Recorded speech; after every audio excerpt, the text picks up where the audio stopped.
గౌరవనీయులు పెద్దలు మీ అందరి అభిమాన నాయకుడు గౌరవ శాసనసభ్యులు మాజీ మంత్రివర్యులు మాస్ మల్లారెడ్డి గారికి, గౌరవనీయులు పెద్దలు మీ అందరి ఆశీస్సులతో కాబోయే మల్కాజ్గిరి పార్లమెంట్ సభ్యులు అన్న రాగిడి లక్ష్మారెడ్డి గారికి, మా తమ్ముడు యువకుడు ఉత్సాహవంతుడు డైనమిక్ నాయకుడు హుజూరాబాద్ శాసనసభ్యుడు గౌరవనీయులు కౌశిక్ రెడ్డి గారికి, గౌరవ మేయర్లు పీర్జాదిగూడ వెంకరెడ్డి గారు, బోడుపల్ మేయర్ బుచ్చిరెడ్డి గారు, గౌరవనీయులైన మరి మన డిప్యూటీ మేయర్లు, గౌరవనీయులైన మున్సిపల్ చైర్మన్లు, అదేవిధంగా వేదికపై ఆసీనులైన గౌరవ జెడ్పీటీసీలు, మండల ప్రజా పరిషత్ అధ్యక్షులు, కౌన్సిలర్లు, కార్పొరేటర్లు, వివిధ మండలాల పార్టీ అధ్యక్షులు, డివిజన్ల పార్టీ అధ్యక్షులు, మాజీ మార్కెట్ కమిటీ చైర్మన్లు, సింగిల్ విండోల అధ్యక్షులు, కోఆప్షన్ సభ్యులు, పేరు పేరున వేదిక పైన ఉన్న వైస్ చైర్మన్లు, వేదిక పైన ఉన్న ప్రతి ఒక్కరికి, వేదిక ముందున్న మా ఆడబిడ్డలకు, అన్నదమ్ములకు, పాత్రికేయ మిత్రులకు పేరు పేరున అందరికీ హృదయపూర్వకంగా నమస్కారం, హృదయపూర్వకంగా మీ అందరికీ శుభాకాంక్షలు. నిన్ననే ఉగాది పండుగ తెలుగు వారందరికీ గొప్పగా జరుపుకునే పండుగ ఉగాది. మరి ఉగాది పండుగ రోజు అందరం బ్రహ్మాండంగా ఉగాది పచ్చడి తాగుతాం. ఆ ఉగాది పచ్చడిలో పెద్దవాళ్ళు చెప్తారు షడ్ రుచులు కలిసి ఉంటాయని చెప్తారు. 6 రుచులు, తీపి, వగరు, పులుపు, చేదు అన్ని కలిపితేనే ఆ పచ్చడి 6 రుచులతోని మంచిగా చేసే పచ్చడి చేసి మనకు అందరు కూడా ఇంట్లో తాగుతాం. ఎందుకు తాగిపిస్తారు ఉగాది పచ్చడి? ఎందుకంటే జీవితం కూడా అట్లనే కొన్ని ఎత్తులు పల్లాలు, కొన్ని చేదు అనుభవాలు, కొన్ని తీయటి అనుభవాలు రకరకాలుగా ఉంటాయి. అన్నిటికీ ప్రిపేర్ అయి ఉండాలని చెప్తారు. ఇప్పుడే ఇక్కడికి వచ్చినాక మల్లారెడ్డి గారు, వెంకటరెడ్డి గారు, మిగతా మిత్రులు చెప్తా ఉన్నారు కొంతమంది నాయకులు అక్కడ ఇక్కడ పోతున్నారన్నా, కానీ కార్యకర్తలు కానీ ప్రజలు కానీ మన వైపే ఉన్నారని చెప్తున్నారు. అందుకే నేను మీ అందరికీ చేసే విజ్ఞప్తి ఒకటే, ఒక రాజకీయ పార్టీ అన్న తర్వాత ఎట్లయితే ఉగాది పచ్చడిలో అన్ని రకాల రుచులుంటాయో అట్లనే రాజకీయ పార్టీ అన్నప్పుడు కొన్నిసార్లు గెలుస్తాం, కొన్నిసార్లు ఓడతాం, కొన్నిసార్లు పోరాటాలు చేస్తాం. అయినంత మాత్రాన గెలిచినప్పుడు పొంగిపోయేది లేదు, కళ్ళు నెత్తికెక్కించుకునేది లేదు. ఓడిపోయినంత మాత్రాన కుంగిపోయి ఇంట్లో పండుకునేది లేదు. తప్పకుండా ప్రజలు ఇచ్చిన బాధ్యత, ప్రజలు ప్రధాన ప్రతిపక్షంగా మీరు కొట్లాడండి. మీకు 2 సార్లు అవకాశం ఇచ్చినాం ప్రభుత్వంలో, ఈసారి మీరు ప్రధాన ప్రతిపక్షంగా పనిచేయండి అని చెప్పి 39 సీట్లు ఇచ్చి మనను ప్రజల తరపున కొట్లాడమని చెప్పి ఒక బాధ్యత అప్పచెప్పింది. ఆ బాధ్యత నిర్వర్తిస్తూ ఆ క్రమంలో ఇలా ఎన్నో రకాల అంశాలు తీసుకొని ముందుకు పోతా ఉన్నాం. కేసీఆర్ గారు పెద్దలు మన తెలంగాణ రాష్ట్ర సాధన కోసం 14 ఏళ్లు కష్టపడడమే కాకుండా ఆఖరికి చావు నోట్లో తలబెట్టి తెలంగాణ తెచ్చిన నాయకుడు మన నాయకుడు కేసీఆర్ గారు. అందుకే తెలంగాణ ప్రజలు ఏ నాయకుడైతే పోరాడి తెలంగాణ తెచ్చిండో ఆయన చేతుల్లో అయితేనే తెలంగాణ బాగుంటుందని చెప్పి 10 ఏళ్లు మనకు అవకాశం ఇచ్చింది. అవకాశం ఇచ్చినప్పుడు చాలా పని చేసినాం. మంచినీళ్ళ సమస్య పరిష్కారం చేయడం కానీ, సాగునీటి సమస్య పరిష్కారం చేయడం కానీ, కరెంటు సమస్య పరిష్కారం చేయడం కానీ, పేదవాళ్లను కడుపులో పెట్టుకొని చూసుకోవడం, 200 రూపాయల పెన్షన్ 2000 చేయడం, పేదింటి ఆడపిల్ల పెళ్ళైతే 1,116 రూపాయలు ఇవ్వడం, పేదింటి ఆడబిడ్డ ప్రసవానికి పోతే కేసీఆర్ కిట్లు ఇవ్వడం, ఆ పిల్లలు స్కూల్కి పోతే బ్రహ్మాండమైన భోజనం పెట్టడం, ఇట్లా ఎన్నో కార్యక్రమాలు, కొత్త మెడికల్ కాలేజీలు, కొత్త పాఠశాలలు, 1-2 కాదు 10 ఏళ్లలో చాలా పనులు చేసుకున్నాం. సరే, కారణమైన ఏదైనప్పటికీ ప్రజలు ఒక్కసారి వేరే వాళ్ళకి ఛాన్స్ ఇద్దాం, 10 ఏళ్లు కేసీఆర్ కు టీఆర్ఎస్ ఇచ్చినాం కదా అని చెప్పి ఈసారి కాంగ్రెస్ పార్టీకి అవకాశం ఇచ్చింది. కానీ ఒక్కసారి మీరు గుర్తు తెచ్చుకోండి, ఎన్ని అబద్ధాలు చెప్పింది కాంగ్రెస్ పార్టీ అధికారంలోకి రావడానికి. అరిచేతిలో వైకుంఠం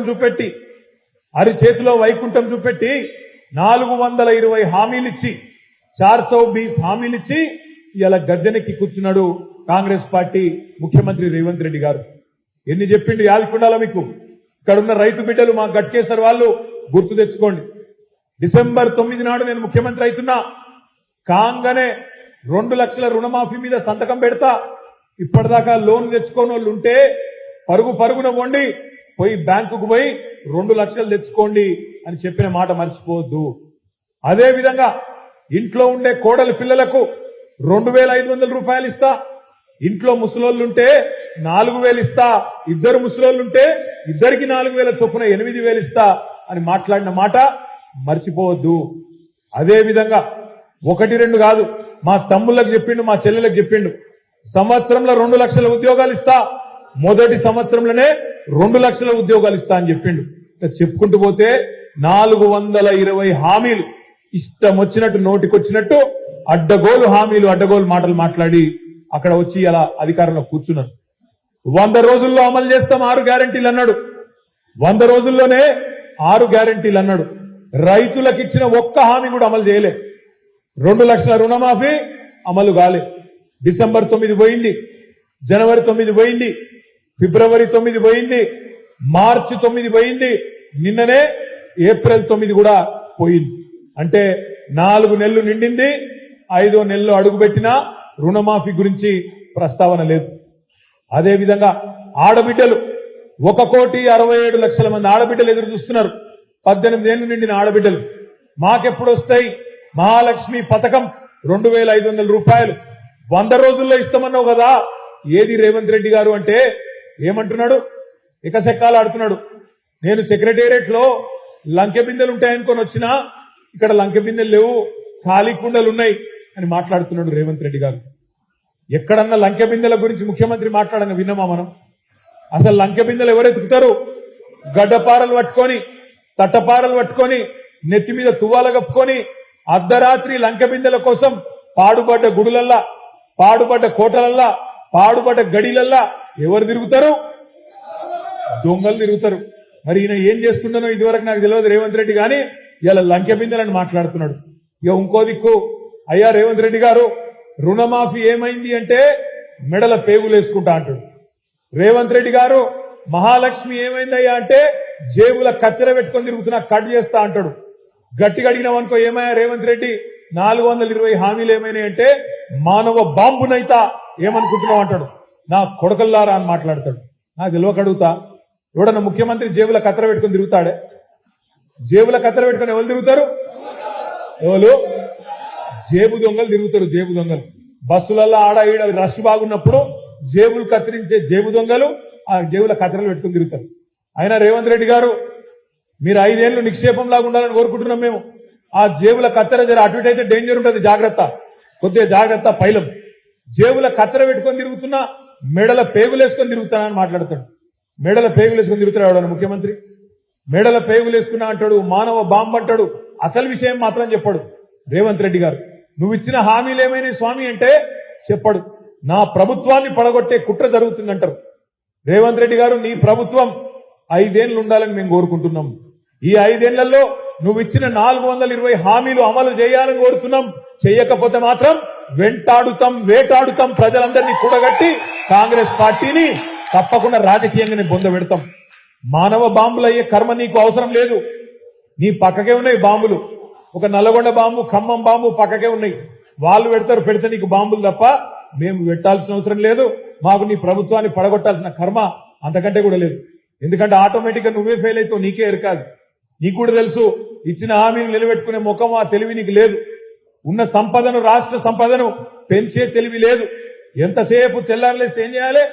ఈ స్కాము, ఆ స్కాము, ఈ ట్యాపింగ్, ఆ ట్యాపింగ్, దాని గురించి తప్ప ఇంకో ఆలోచనే లేదు.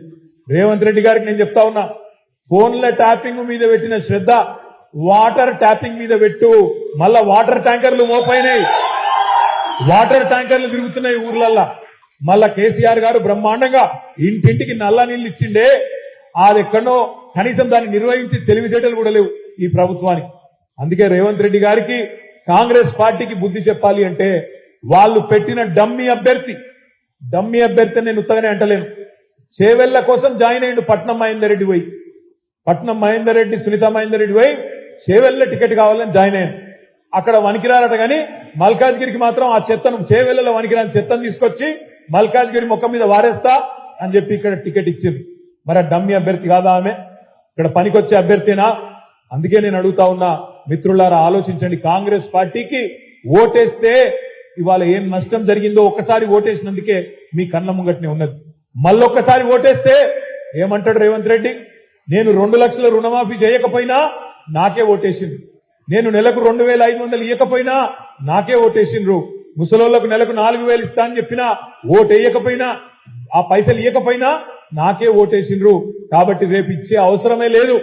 రైతు బంధు రద్దు, దళిత బంధు రద్దు, కొత్తగా రంజాన్ తోఫా రద్దు, క్రిస్మస్ తోఫా రద్దు, బతుకమ్మ చీరలు వద్దు. ఈ రకంగా రేవంత్ రెడ్డి గారు కాంగ్రెస్ ప్రభుత్వం ఇంకా బరి తెగించి ఏం చేయకపోయినా నడుస్తుంది, ప్రజలు పిచ్చోళ్ళు అనుకునే విధంగా వారు పరిపాలన కొనసాగించబోతా ఉన్నారు. ఆలోచించండి. ఇంకొక మాట కూడా ఇక్కడున్న మా మైనారిటీ సోదరులను నేను అడుగుతా ఉన్నా.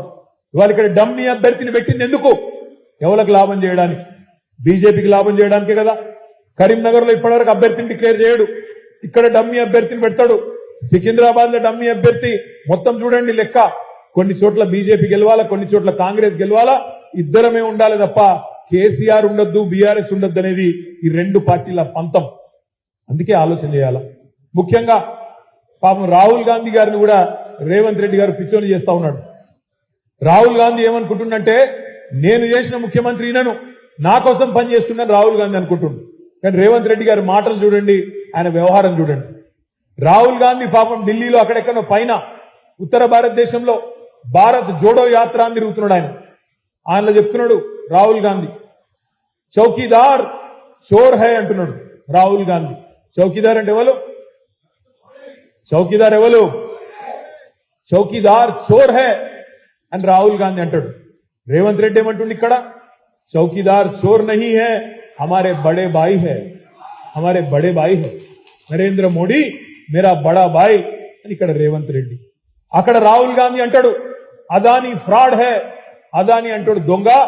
609వ స్థానంలో ఉండే ధనవంతుల లిస్ట్ లా మోడీ వచ్చినాక 2వ స్థానానికి వచ్చిండు, అదానీ ఫ్రాడ్ అని చెప్పి రాహుల్ గాంధీ అంటున్నాడు.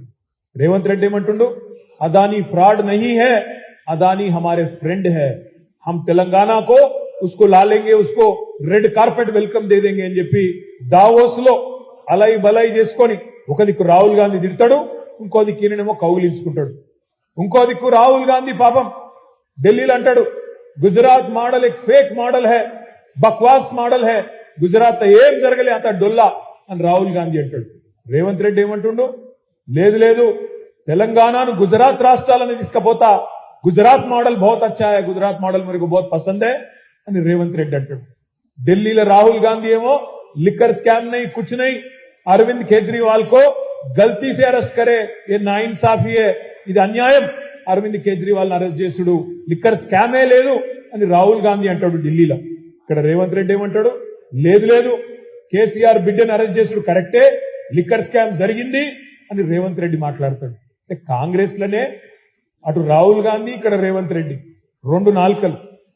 చౌకీదార్ చోర్ హై రాహుల్ గాంधी, चौकीदार हमारे बड़े भाई है रेवंत रेड्डी, अदानी फ्रॉड है राहुल गांधी, अदानी हमारे फ्रेंड है रेवंत रेड्डी, लिकर स्कैम है रेवंत रेड्डी, लिकर स्कैम कुछ नहीं है राहुल गांधी, गुजरात मॉडल फेक है राहुल गांधी, गुजरात मॉडल बहुत अच्छा है రేవంత్ రెడ్డి.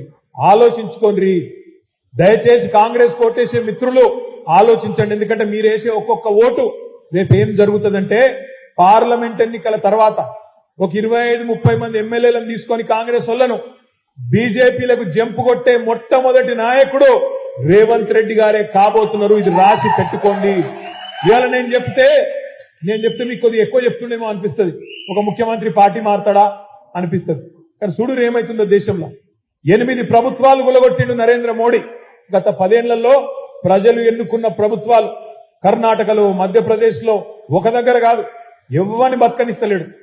అయితే నువ్వు నా జేబులు ఉండాలి, లేదంటే జైలు ఉండాలి. ఇది నరేంద్ర మోడీ సిద్ధాంతం.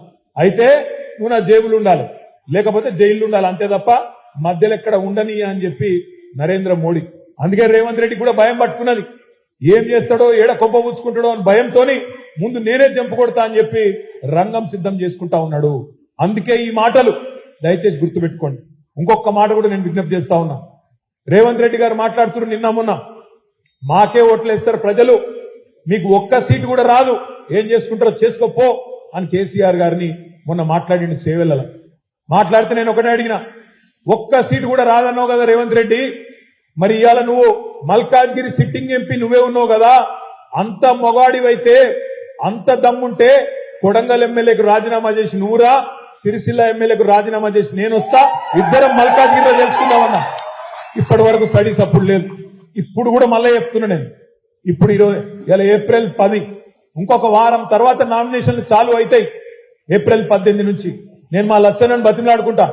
లచ్చనానికి టికెట్ ఇచ్చిండు సార్ గాని దబ్బన రేవంత్ రెడ్డికి వస్తే నేనే దిగుతా మన పార్టీ నుంచి తప్పకుండా మీ అందరి ఆశీర్వాదంతో. చూసుకుందాం ఆయనకు ఆ దమ్ముందా లేదా చూసుకుందాం. పెద్ద పెద్ద మాటలు మాట్లాడుతున్నాడు. ఇందిరమ్మ ఇండ్లు ఉన్న వాళ్ళందరూ మాకేయండి, మిగతా వాళ్ళందరూ డబుల్ బెడ్రూమ్లు వచ్చిన వాళ్ళు కేసీఆర్కి అయింది అని మాట్లాడుతున్నారు. మరి నేను కూడా అంటున్నా, 2 లక్షల రుణమాఫీ పొందిన వాళ్ళంతా కాంగ్రెస్కి వేయండి. 2 లక్షల రుణమాఫీ పొందిన వాళ్ళు కాంగ్రెస్కి వేయండి, మిగతా రైతులు మాకేయండి. 15,000 ఇస్తానో కదా రేవంత్ రెడ్డి, రైతు భరోసా అన్నో కదా, 15,000 వచ్చిన వాళ్ళందరూ కాంగ్రెస్కి వేయండి, 10,000 వచ్చిన వాళ్ళందరూ బీఆర్ఎస్ పార్టీకి వేయండి. 4,000 పెన్షన్ అన్నో కదా, 4,000 పెన్షన్ వచ్చిన వాళ్ళందరూ కాంగ్రెస్ కోటేయండి, 2,000 వచ్చిన వాళ్ళందరూ బీఆర్ఎస్ పార్టీ కోటేయండి. ఆలోచించండి, ఆగం కాకండి. ఇక బీజేపీ పార్టీ ఇక్కడ ఈటెల రాజేందర్ గారు హుజూరాబాద్ లో ఓడిపోయిండు, గజ్వేల్ లో ఓడిపోయిండు, ఇలా తీసుకొచ్చి మల్కాజ్గిరి నిలబెట్టిండు. ఇక్కడ నిజంగా చెప్పాలంటే కాంగ్రెస్ డమ్మీ అభ్యర్థి మన పోటీ ఈటెల రాజేందర్ తో బీజేపీతోనే ఉన్నది. ఒక్క మాట దయచేసి ఆలోచించండి. రేపు తెల్లారి ఈటెల రాజేందర్ గారు పార్లమెంట్ ఎన్నికల తర్వాత ఓడిపోయిన తర్వాత ఇక్కడ ఉంటాడా హుజూరాబాద్ పోతాడా? ఇక్కడ ఉంటాడా హుజూరాబాద్ పోతాడా? మళ్ళా మరి అట్లాంటి నాయకుడు మనకు అవసరమా? సునీతా మహేందర్ రెడ్డి ఓడిపోయిన తర్వాత ఇక్కడ ఉంటుందా? మళ్ళా తాండూరు పోతుందా? మళ్ళా తాండూరు పోతుంది. ఒకలేమో హుజూరాబాద్ పోతారు ఓడిపోయినాక, ఇంకోలేమో తాండూరు పోతారు. ఇక్కడనే ఉండే పక్కా లోకల్ నాయకుడు, మీ పక్కనే ఉండే నాయకుడు మన నాయకుడు రాగిడి లక్ష్మారెడ్డి గారు అనే మాట నేను మీకు విజ్ఞప్తి చేస్తా ఉన్నా. ఇంకొక మాట కూడా మీరు ఆలోచించాలి. ఎందుకు వేయాలి బీజేపీ కోటు? అసలు ఏ కారణంతో వేయాలి బీజేపీ కోటు? ఒక్క కారణం చెప్తావా? 10 ఏళ్లు ప్రధానమంత్రిగా ఉండే నరేంద్ర మోడీ గారు 10 ఏళ్లు నడిపిన దేశాన్ని నడిపిన బీజేపీ పార్టీ. ఒక కారణం చెప్పు, నీకు ఎందుకు ఓటేయాలో, తెలంగాణకి ఏం చేసినావో చెప్పు. ఒక మెడికల్ కాలేజ్ ఇచ్చినవా? ఒక స్కూల్ ఇచ్చినవా? ఒక 15 లక్షలు వేస్తా అన్నావు కదా. భాయియో బహనో మిత్రో ఆప్ సభీ లోగ్ జన్ ధన్ ఖాతా ఖోలో, మే ధన్ ధన్ 15 लाख దేతో అన్నాడా లేదా? పడ్డాయా మరి 15 लाख? 15 लाख వడ్డోళ్ళందరూ బీజేపీ కోటేయండి. 15 लाख వడ్డోళ్ళందరూ బీజేపీ కోటేయండి. పడనోళ్ళందరూ రాగిడి లక్ష్మారెడ్డికి కారు గుర్తు కోటేయమని చెప్పుండ్రు. ఒక్క పని చేయలే 10 ఏళ్లలో తెలంగాణ. ఒక్క విశ్వవిద్యాలయం ఇయ్యలే, ఒక్క విద్యాలయం ఇయ్యలే, ఒక్కటంటే ఒక్క పని చేయని బీజేపీ, ఇంకా మీదికెళ్ళి కొంపలు ఉచ్చుకున్న బీజేపీ. మా ఆడబిడ్డలు ఆలోచించాలా. ఇలా అన్ని పిరమైంది. పప్పు పిరమైంది, ఉప్పు పిరమైంది, నూనె పిరమైంది, చింతపండు పిరమైంది. 400 రూపాయలు ఉన్న సిలిండర్ ఇవాళ 1200 రూపాయలు అయింది. ఎందుకు పిరమైంది? ఒకటే ఒక కారణం. ఆనాడు 70 రూపాయలు ఉన్న పెట్రోలు ఇవాళ 110 రూపాయలు అయింది. ఆ రోజు 60 రూపాయలు ఉన్న డీజిల్ ఇవాళ దగ్గర 100 రూపాయలు అయింది. 40 రూపాయలు పెరిగింది. ప్రపంచంలో క్రూడ్ ఆయిల్ ధర పెరగలే, ఇంకా తగ్గింది. క్రూడ్ ఆయిల్ ధరనేమో తగ్గింది మోడీ ప్రధానమంత్రి అయినాక, కానీ పెట్రోల్ రేటు పెరిగింది, డీజిల్ రేటు పెరిగింది. దానివల్ల సరుకుల రవాణా ఖర్చులు పెరిగినాయి. దాంతో అన్ని పిరమైనవి. అందుకే ఇవాళ మా ఆడబిడ్డలు ఆలోచన చేయాల. ఈ ప్రధానమంత్రి ప్రియమైన ప్రధానమంత్రి కాదు, పిరమైన ప్రధానమంత్రి. అన్ని పిరం చేసిన ప్రధానమంత్రి. ఆలోచించండి. జై శ్రీరామ్ అంటారు. ఏమన్నా అంటే గట్టిగా అడిగినామంటూ ఏం చేసినావయ్యా? జై శ్రీరామ్ అంటారు. మనకు రామునితో పంచాయతీ లేదు. రామునికి మొక్కుదాం, కానీ బీజేపీని మాత్రం పండబెట్టి తొక్కుదాం. అదే నినాదం ఇస్తాం. ముందుకు పోదాం. రాముడికి మొక్కుదాం, బీజేపీని తొక్కుదాం. రామునితో మనకేం పంచాయతీ? ఆయన బీజేపీ పార్టీ కాదు కదా, ఆయన అందరి మనిషి. రాముడు అందరి వాడు. నా పేరులో కూడా రాముడు ఉన్నాడు. రాముడు అందరి వాడు. రాముడితో మనకు పంచాయతీ లేదు. రాముడేం బీజేపీ మనిషి కాదు. రాముడు అందరి వాడు, లోకప్రియుడు. అట్లాంటి రాముడితో మనకు తగాదా లేదు. కానీ రాముడు పేరు చెప్పుకొని రాజకీయం చేసే బీజేపీని మాత్రం తప్పకుండా వంగబెట్టి తన్నాలి. ఎట్లుంటదంటే వర్షాకాలంలో మన ఇళ్లలో ఏమైతుంది? సాయంత్రం రాగానే ఆ పురుగులన్నీ వస్తుంటాయి. వర్షాకాలంలో ఆ ఊసిళ్ళు అవన్నీ వస్తాయి. అవి రాగానే వాటిని తినేదానికి వెనక బల్లులు వస్తాయి. ఇక బల్లి రాగానే మనోళ్ళు అదొకటి ఇదొకటి కట్టబట్టుకొని కొడుతారు. అటు ఇటు అటు కొడుతారు. ఎడం మీద పడుతుందేమో అపశకనం అని చెప్పి భయంతో బల్లిని కొడతారు. ఆయనతో బల్లి పోతుంది, ఆ దేవుని పటం మీద కూర్చుంటుంది. అది దేవుని పటం మీద కూర్చుంటే ఏమనాలి మరిగా? కొడదామంటే ఒక బాధ, కొట్టద్దంటే ఒక బాధ. కొడితే దెబ్బన దేవునికి తగులుతుందేమో, అదొక బాధ. ఇప్పుడు బీజేపీ పరిస్థితి కూడా గట్లే ఉన్నది. ఏంద్రా ఏం చేసినావు 10 ఏళ్ళు అంటే చెప్పేందుకు ఏం లేదు. మేమేమే బెబ్బెబ్బే ఏమీ లేదు. రాజేందర్ గారు మాట్లాడతారు. ఆయనకట బాధ అవుతుందట. రైతుల రుణమాఫీ చేస్తలేదు రాష్ట్ర ప్రభుత్వం అని ఈటెల రాజేందర్ గారు బాధపడుతున్నారు. అన్న రాజేందర్ అన్న, గుర్తుపెట్టుకో, నీ ప్రభుత్వమే, నీ కేంద్ర ప్రభుత్వం, నీ నరేంద్ర మోడీ ప్రభుత్వమే 14.5 లక్షల కోట్ల రూపాయలు బడా బడా కార్పొరేట్ స్టేట్ల రుణాలు మాఫీ చేసిన బీజేపీ ప్రభుత్వం ₹1 రైతుల రుణమాఫీ చేసిందా? ఈ 10 ఏళ్లలో ₹1 చేసిందా? చెయ్యలే. 14.5 లక్షల కోట్ల రూపాయలు మాత్రం బడా బడా స్టేట్లు, అదానీలు, అంబానీలు వాళ్ళ అప్పులు మాత్రం బ్రహ్మాండంగా మాఫీ చేసినావు.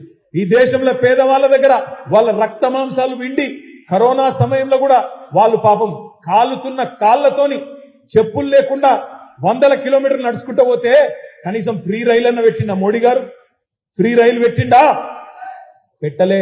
కేసీఆర్ గారు 180 రైళ్లు ఆనాడు తెలంగాణ నుంచి ఫ్రీగా పెట్టి ఒక్కొక్కరి జేబులో ₹500 పెట్టి వాళ్లకు భోజనం పెట్టి బీహార్ కు, ఉత్తరప్రదేశ్ కు పంపించింది మన నాయకుడు కేసీఆర్ తప్ప ఈ మనసు లేని నరేంద్ర మోడీ మాత్రం కాదు. ఇంత జల్దీ మర్చిపోవద్దు. ఆ రోజు రోడ్ల మీద నడిపించినోడు, పెద్ద నోట్లు రద్దు చేసి దేశాన్ని ఆగం చేసినోడు, పెద్ద పెద్ద సెట్లకు మాత్రమే పనిచేసే నరేంద్ర మోడీ మనకేం పని చేసిండు తెలంగాణకి? 10 ఏళ్లలో ఆలోచన చేయండి. జై శ్రీరామ్ అంటారేమన్నంటే తప్పేం లేదు, ఇబ్బంది ఏం లేదు. రాముడు మాకు కూడా దేవుడే.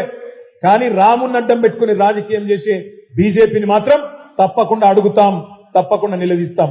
ఎందుకు వెయ్యాలి నీకు ఓటు? ఏ కారణం చేత వెయ్యాలి నీకు ఓటు అంటే దానికి మాత్రం సమాధానం లేదు. దయచేసి నేను మిమ్మల్ని కోరేది ఒకటే. ఇవాళ ముఖ్యమంత్రి గారేమో గుంపు మేస్త్రి, ముఖ్యమంత్రి ఏమో గుంపు మేస్త్రి, ప్రధానమంత్రి ఏమో తాపీ మేస్త్రి. ఇద్దరు కలిసి తెలంగాణకు సమాధి కట్టాలన్న చక్కర్లు ఉన్నారు. తెలంగాణ గొంతుండద్దు, కేసీఆర్ ఉండద్దు, కేసీఆర్ ను బొందబెట్టాలి, ఏదన్నా చేయాలి, మన ఇద్దరమే ఉండాలి తప్ప కేసీఆర్ ఉండొద్దు, బీఆర్ఎస్ ఉండొద్దు అని చెప్పి ఇటు వీని గుంజుడు, అటు వాని గుంజుడు, వీని మీద కేసు పెట్టుడు, వాని మీద కేసు పెట్టుడు, ఇదే అడ్డమైన పనులు. అయితే నువ్వు జేబులు ఉండాలి, లేకపోతే జైలు ఉండాలన్నట్టు ఈ దేశంలో ముఖ్యమంత్రులను కూడా వదిలిపెడతలేరు.